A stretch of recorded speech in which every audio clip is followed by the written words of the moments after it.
আল্লাহ যাকে মাফ করতে চাইবেন তাকে একটা পর্দার আড়ালে নিয়ে যাবেন, জিজ্ঞেস করবেন, এই বান্দা এইসব কাজ করছো?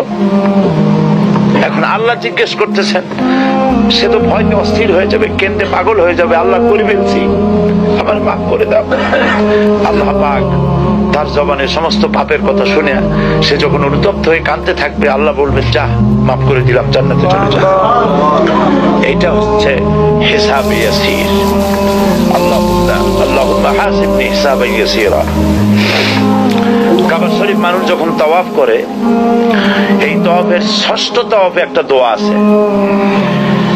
এই দোয়া আমি যখনই পড়ি আমি চোখের পানি রাখতে পারি না।